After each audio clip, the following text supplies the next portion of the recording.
Hey, it's Mr. Leatherwood, and today I'd like to talk about comparing whole numbers. In comparing whole numbers, we're going to figure out which number is greater, 1,342 or 1,235. So I have a couple of different strategies that I like to do when I'm comparing whole numbers. My first one is to actually build the numbers. So if I have manipulatives, I'm actually going to pull them out on my table, and I'm actually use my base 10 blocks to build these numbers.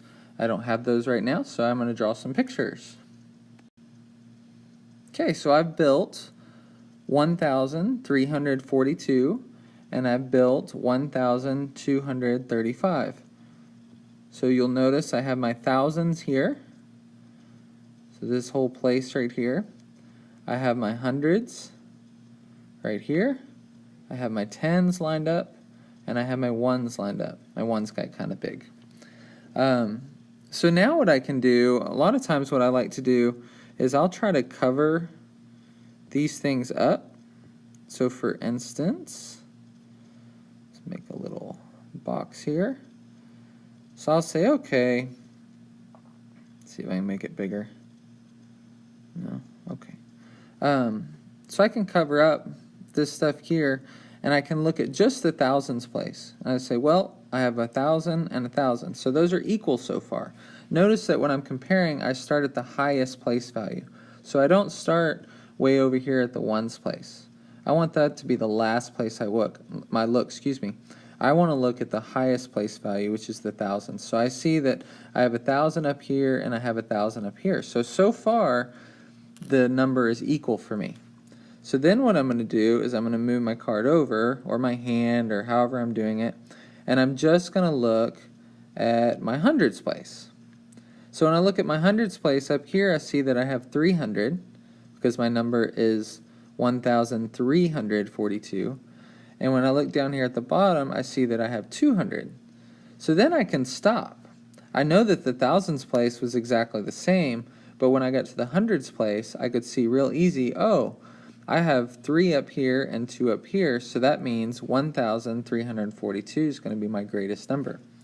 If for some reason those were equal to, I would come over to my tens place, and then I could see which one was greater, and then I'd come over to my ones place.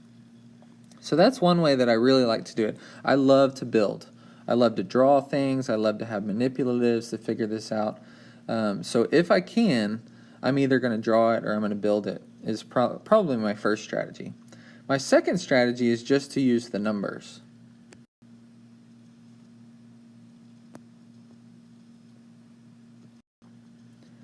So on this one, I'm going to have to remember what my numbers are. Let's see. On this one, I would write the numbers out.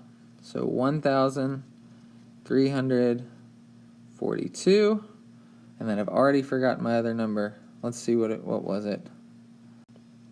My second number was, let's do another number, 1,235. Okay. If I just have the numbers, you'll notice I've kind of drawn this place value chart. And so I started over here with my ones, my tens, my hundreds, so then I have my ones period here, and then I move over to my thousands place. And we could go to 10,000, 100,000, and so on, and continue to grow and grow and grow. This strategy, as well as the building strategy, works with any number you want. And matter of fact, if you use these strategies when you start looking at decimals, it will also work. So this is a strategy that works all the time. Same thing here. Once I create this place value chart, what I like to do is I would write it on my sheet, and then I would cover it over with my hand. I can't find a good hand clip art, so we'll just draw another box.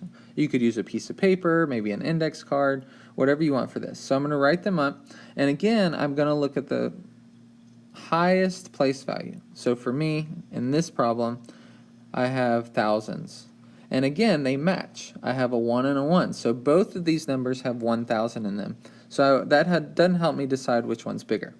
So I'm going to move this over, and now I'm going to look at the hundreds place. So I'm just going to look right here. And I notice, oh, 300 is bigger than 200.